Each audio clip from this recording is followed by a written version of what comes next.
They moved $4.2 million at dawn, no warning, no board approval, from 340 people who'd earned it. One of them was a warehouse supervisor, a single mother. Her daughter needed heart surgery in 3 weeks. Wally Walt, they took it to pay for a system that kept failing. But they forgot something. Clause 9, the agreement I wrote in 2011. We put at risk list. And I own 18% of the company they just put at risk. This is what happened next.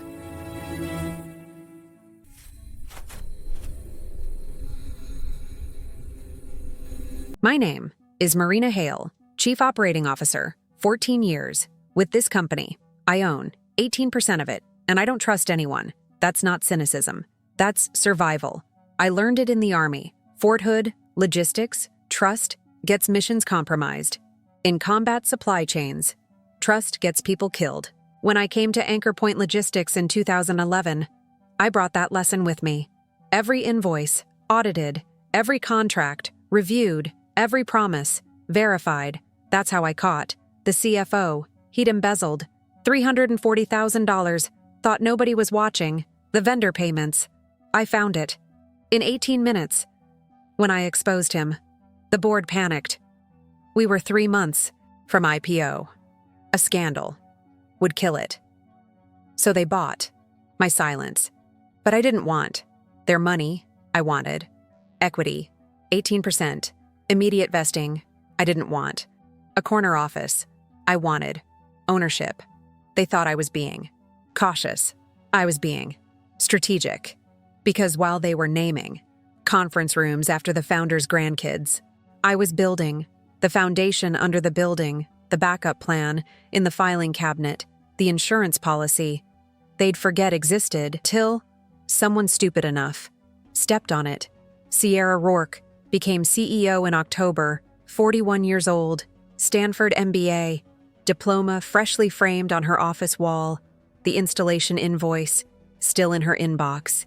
Her last startup had burned $60 million before collapsing. The board wanted fresh energy. 6 weeks as CEO. I'd been keeping this company profitable for 14 years. She'd spent 6 years at a fintech startup that died. I'd spent 6 years in the Army learning that hope is not a strategy. Her first all-hands meeting was theater. She stood on the warehouse floor in a blazer that cost more than most forklift operators made in a month, smiling like a TED Talk. "We're not here to preserve the past," she said. "We're here to build the future, powered by AI." I stood in the back, arms crossed. She locked eyes with me. Her smile didn't waver. But I saw the flicker. "I know you're the one who doesn't clap." After the meeting, she pulled me aside. "Marina, I'm excited to work with you. Likewise, we're bringing in Flight Core, AI-powered routing. I'd love your input." Timeline? 3 weeks. I kept my tone, neutral. "Have we stress-tested it?" She laughed, dismissive. "That's the beauty of AI, Marina. It learns. It adapts." I nodded. But I knew something she didn't. Systems that learn can also fail, catastrophically. I went back to my office, pulled up the Flight Core contract, $4.2 million. Same amount as our year-end bonus pool, consultant fees, implementation costs, AI optimization. I flagged it for a review, but Sierra pushed it through anyway. November 4th, Flight Core went live, and that's when everything started falling apart. But what Sierra didn't know, Flight Core was already failing, and the next failure wouldn't be just spoiled medicine. November 6th, refrigerated insulin shipment, Phoenix bound. Flight Core rerouted it to a non-climate-controlled truck in Barstow, optimized for fuel cost. Ignored. Refrigeration, $170,000 worth of medicine, spoiled. I flagged it. Sierra's Slack response, growing pains. The AI will learn. November 8th, second failure. Priority automotive parts, delayed. 36 hours. Client, threatened termination. I sent a formal memo. Operational risk assessment, Sierra replied. Let's schedule a sync. The sync never happened. November 12th, 11:47 p.m. I was reviewing. Q4 budgets, account 4,000, personnel compensation, 0. The entire bonus pool, gone. Reallocated to account 7,000. Capital expenditure, description. Flight core implementation. I opened. The general ledger. There it was. Journal entry, number 4472, dated December 3rd, 11:22 a.m., signed by Todd Brennan, CFO. Note, approved per CEO directive. She'd stolen it from 340 people. One of those people was Leah Simmons. I called Todd. At 11:47 p.m., you reallocated the bonus pool. Without my authorization. Silence. Marina, we're over budget. We had to. Adjust. Those funds are ring-fenced. They require board approval and COO sign-off. Sierra approved it. Sierra doesn't have that authority. Pause. Marina, this is strategic finance. It's above your pay grade. I smiled. Read Section 7B of my contract. Then, Clause 9. Then, call me back. I hung up. He never called back. Next morning, 9 a.m. Sharp. I walked into Sierra's office. She was on. A video call. Held up. One finger. I sat down. She wrapped up. Love the energy, team. I slid a memo across her desk. Formal notice. You reallocated $4.2 million without authorization. Governance violation. Credit covenant. Breach. She skimmed it. Set it. Down. Marina, we're in a growth phase. Tough. Calls. This is a contractual violation. I'm the CEO. I have discretion. Not over ring-fenced personnel funds. Then consider this, me asking. No, she leaned back. Excuse me? No, reverse it. Or I escalate to the board. She stared. I saw the calculation. Then she laughed, sharp. You report to me. I'm not asking. Permission. I stood. 72 hours. I walked out. She didn't. Reverse it instead. She hired lawyers. And that's when I knew. This wasn't going to be a negotiation. It was going to be war. That night, I went to the warehouse, 10:30 p.m., swing shift, forklifts, humming, the rhythm of work. I found Leah Simmons in the break room, 34, single mother, best shift supervisor I'd ever seen. Marina, you, okay? I sat across from her. How's Emma? Her face softened. Surgery's January 9th. They're optimistic. Emma, 7 years old. Congenital, heart defect. The surgery was corrective, but expensive. Leah's insurance covered most of it, but she'd been counting on the bonus for the deductible and time off. $4,000. Good, I said. She studied me. This isn't about Emma. No, it's the bonus. People are talking. I didn't answer. Immediately. It got moved, she said quietly. To pay for that AI system. Yes. Her jaw tightened. So we're screwed. No. She frowned. Marina, I'm handling it, but I need you to trust me. Keep the team steady. She hesitated. Yeah, I can do that. I stood. Marina? She called after me. I turned. Thank you. I nodded. Then, I left. But that wasn't all. They'd given me in 2011. There was one more thing in that agreement, something I'd filed away, didn't think about, for 13 years, until now. I got home at midnight, didn't sleep. First, I drafted the formal invocation letter, 3 pages, clinical, every allegation, backed by documents. Then, I made 2 calls. Call 1. Richard Moss, Kirkland and Ellis, the lawyer who drafted my 2011 agreement. Marina, it's been a while. I'm invoking Clause 9. Pause. The operational override? I walked him through it. You've notified the board? He asked. Sending the letter tonight. Good, they have. 72 hours to convene. That's contractual. I know. Marina, this is nuclear.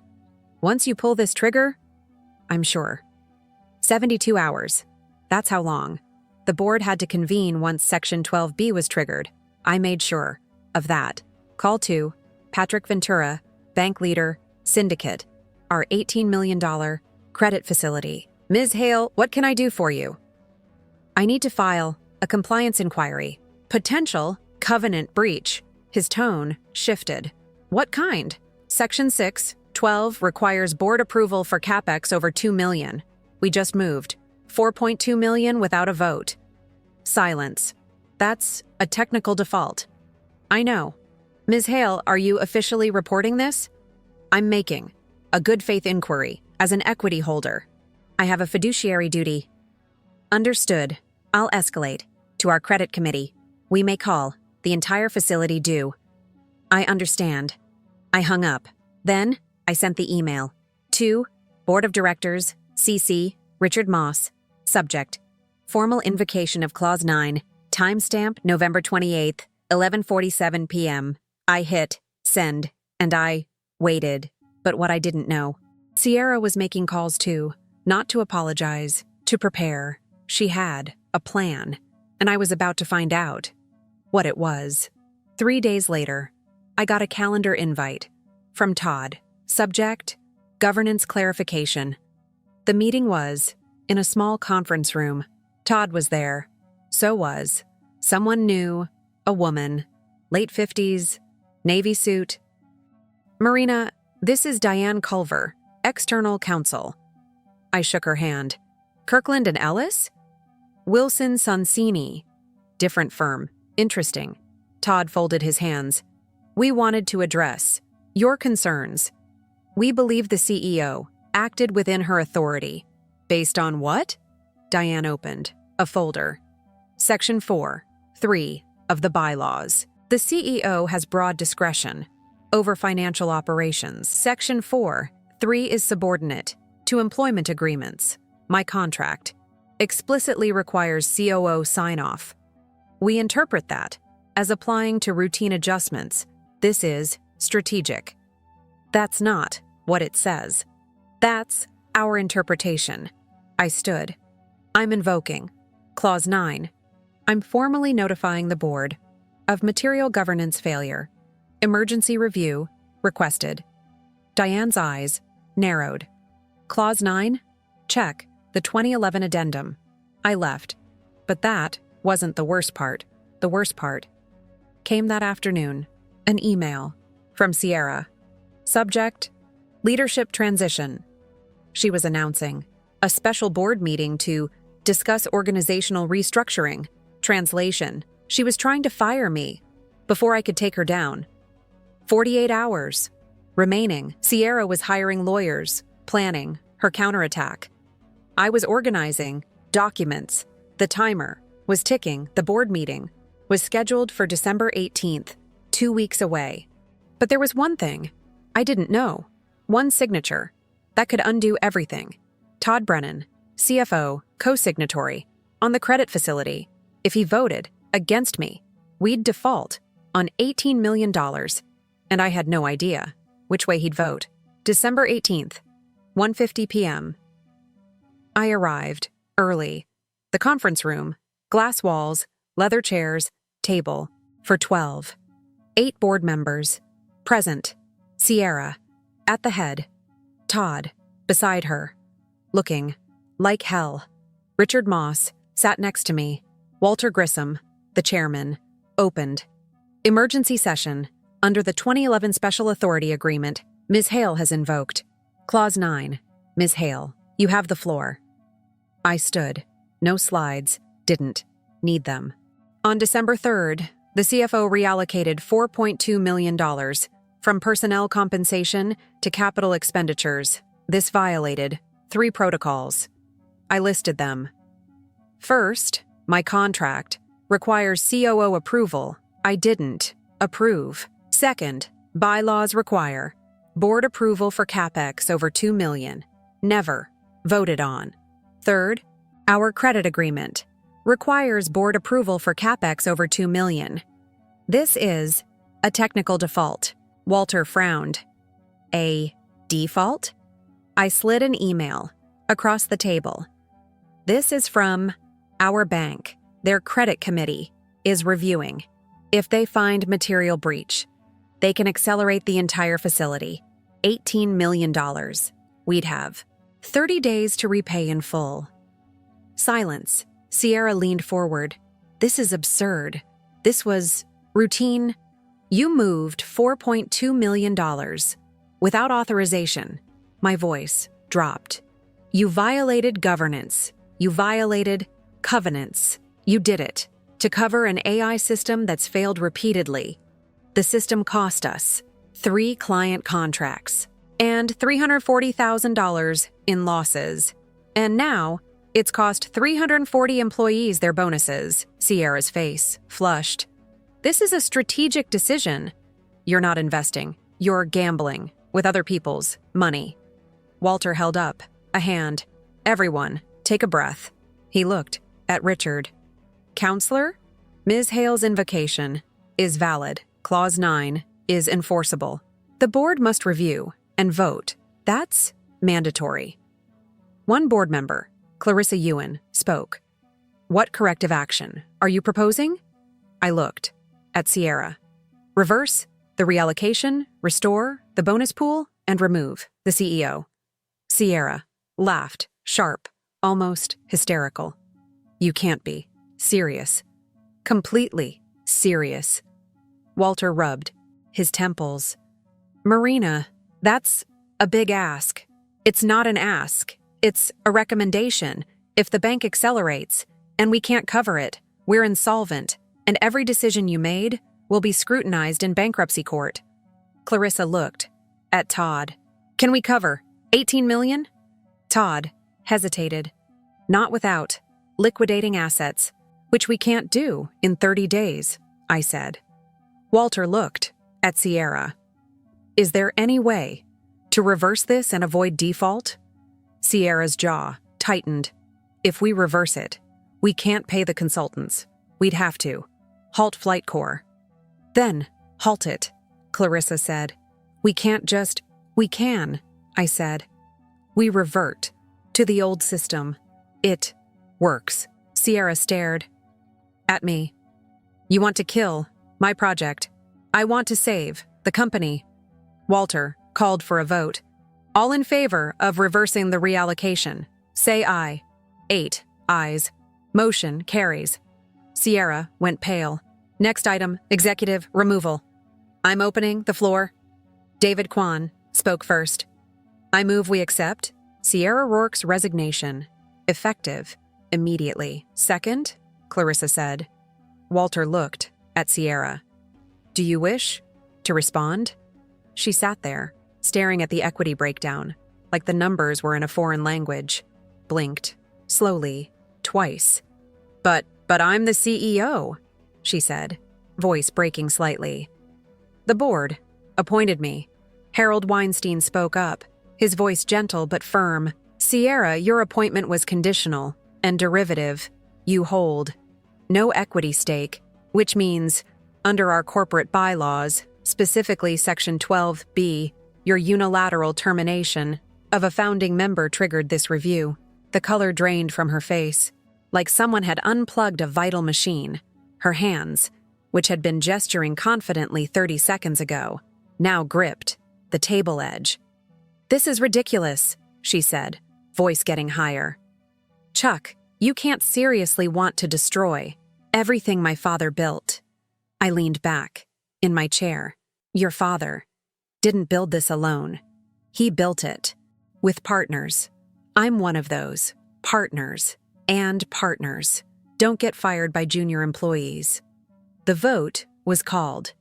Harold asked for all in favor of rescinding Sierra Rourke's executive appointment. One by one, hands went up around the table.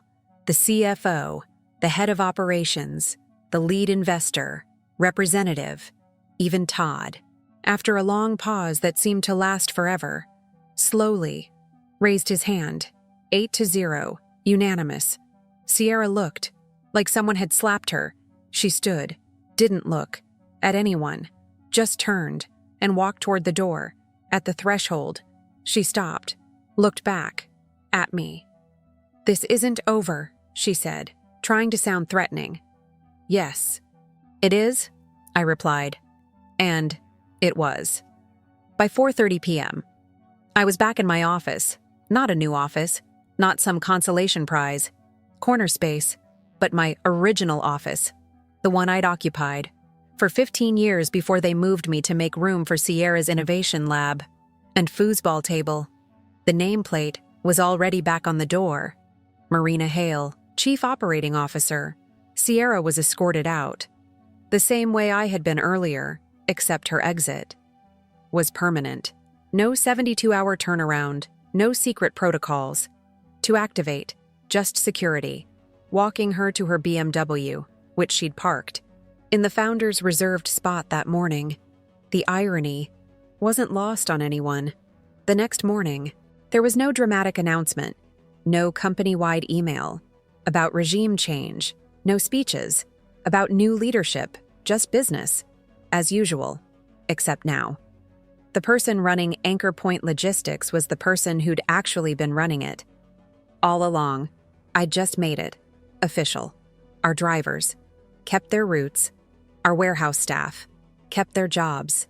Our clients kept getting their shipments on time. The only thing that changed was that decisions were being made by someone with 14 years of logistics experience instead of someone with 6 weeks of MBA theory.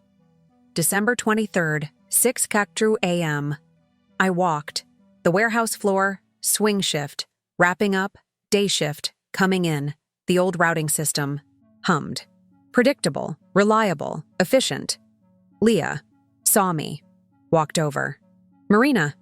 "Leah, I heard. About the bonus. About everything." I nodded. "Thank you." I didn't say. "You're welcome." "Emma's surgery. Still on schedule?" "Yeah. January 9th. "Good." She smiled. A real smile. "Merry Christmas, Marina." "Merry Christmas." I walked to my office, sat down, the warehouse floor, visible through glass, forklifts, moving, people, working. I opened my laptop, financial dashboard, loaded, bonus pool, restored, payroll, processing, everything, back in order.